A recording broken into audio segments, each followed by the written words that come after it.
when the storms gather in the Middle East, it rains everywhere. And what I mean by that is that you have numerous terrorist groups. You have Iran-backed terrorist groups and militants and militias. You also have Sunni terrorist groups, and they take advantage of that instability. Whenever they see that maybe governments are pouring their resources somewhere, that they might be distracted by something or focused on a certain event or source of instability, they take advantage of that and pursue their own efforts to further that instability. And that doesn't mean that it evolves into a larger scale war, or that it devolves things into chaos, but that is their goal. Their goal is to take advantage of that and say, hey, because you've got people not paying attention perhaps, or it almost feels like a free for all. And so then they pursue attacks of this kind. And so when I saw what happened in Iran, right away it had the markings of an attack made by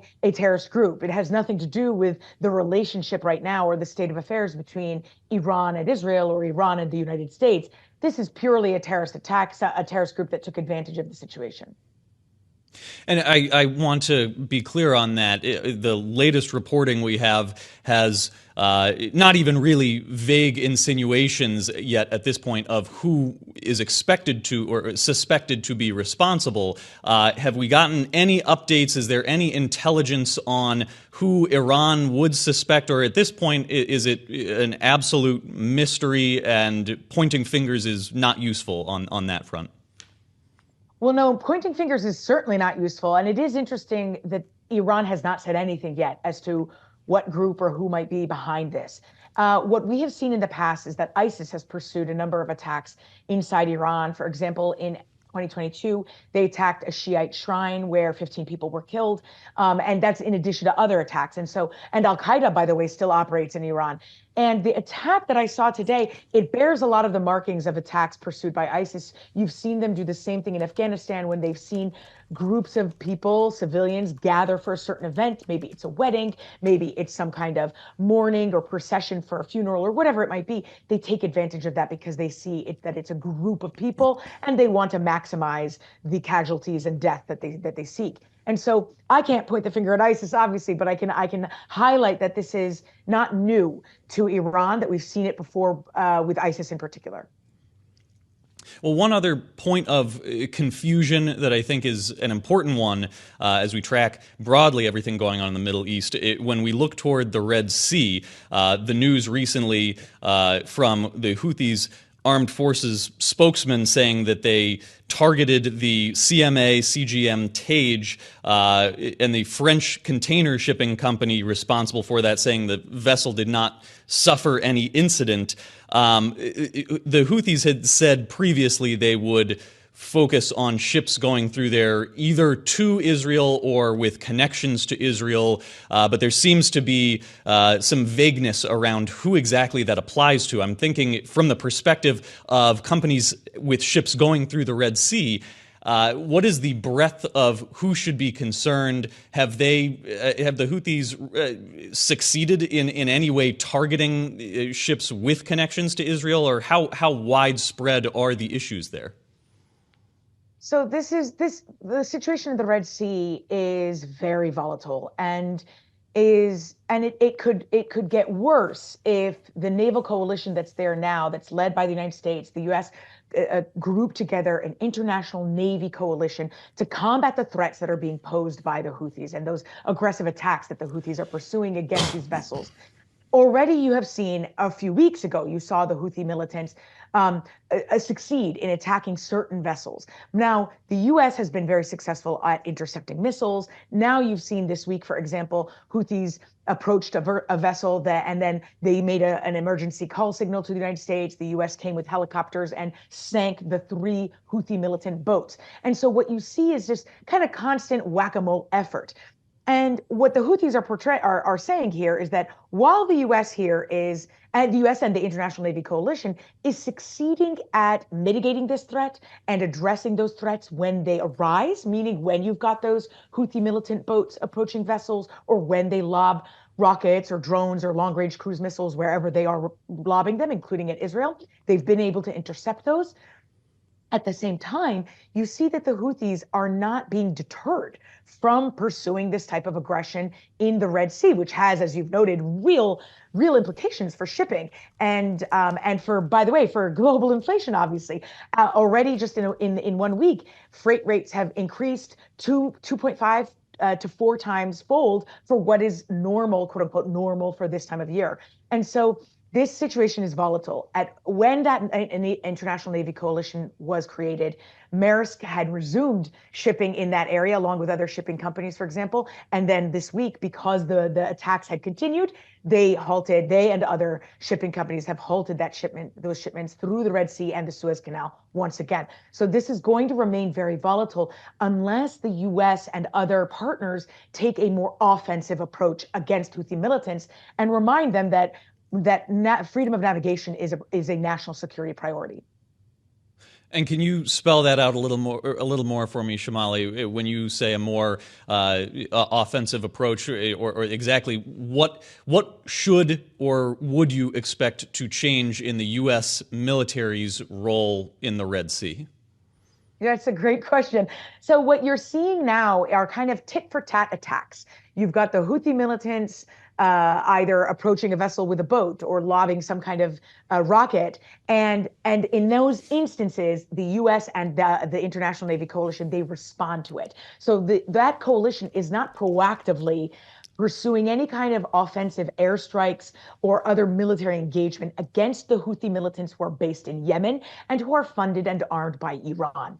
So it's very much a position that's meant to be defensive in nature and to also just not spark something bigger. And that is a risk. And that is something the Biden administration has made very clear. They do not want to spark a regional wide war. They don't want to escalate things further. And so that's why you see when these militant groups, and it's not just in the Red Sea, when you have militant Iran-backed militias and terrorist groups in Iraq and Syria pursuing attacks against U.S. bases there, you're also seeing the same type of response. It's very tit for tat. The U.S. is making it clear, we're not pursuing aggression, you are, and if you do, we will respond in kind. So the responses are very proportionate.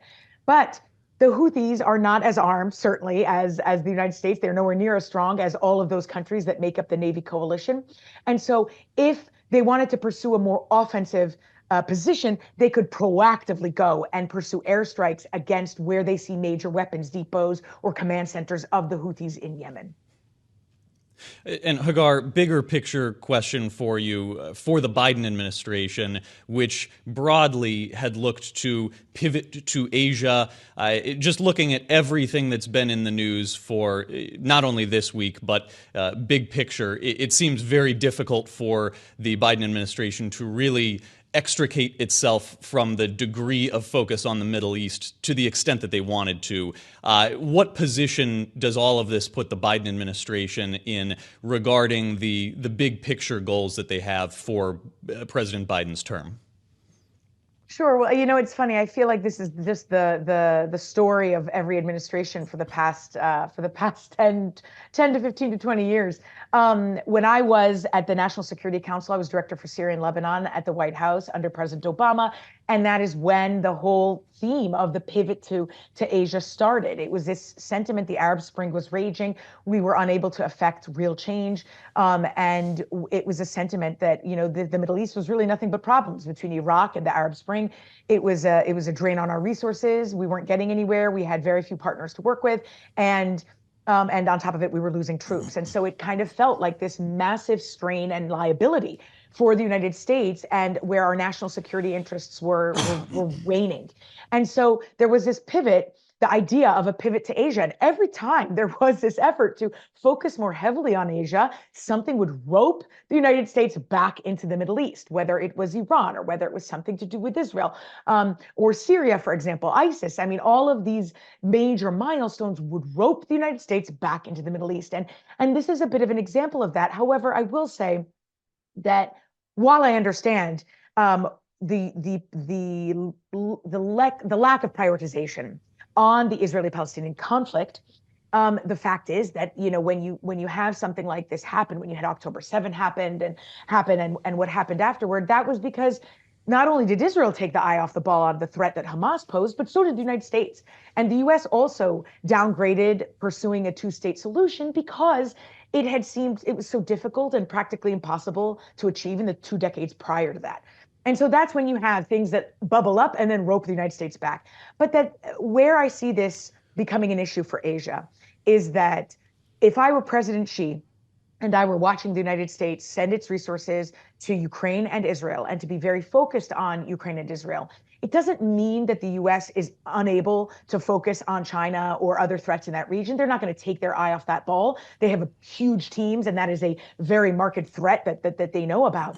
But at the same time, if I were President Xi and I were watching the negotiations on Capitol Hill and how difficult it is to pass aid packages now for Ukraine and Israel, then if I were President Xi, I would think, well, now it might not be such a bad time to pursue some kind of action or maneuver vis-a-vis Taiwan, because the US is taken with these other issues. It's an election year, and the public is not very supportive of sending these massive aid packages.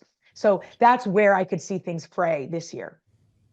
That's an important point. And I should sneak in one more quick one with you, Hagar, since we've been leaning on your analysis on Middle Eastern issues. On Iran, you were on Balance of Power yesterday and made the point that if Iran was going to do something with more force, that might have already happened by then. But of course, big news this morning with the explosion. Does that change your mind? Does that change your thinking about a response from Iran and the forcefulness of any actions? If you can give me the 30-second version of that one.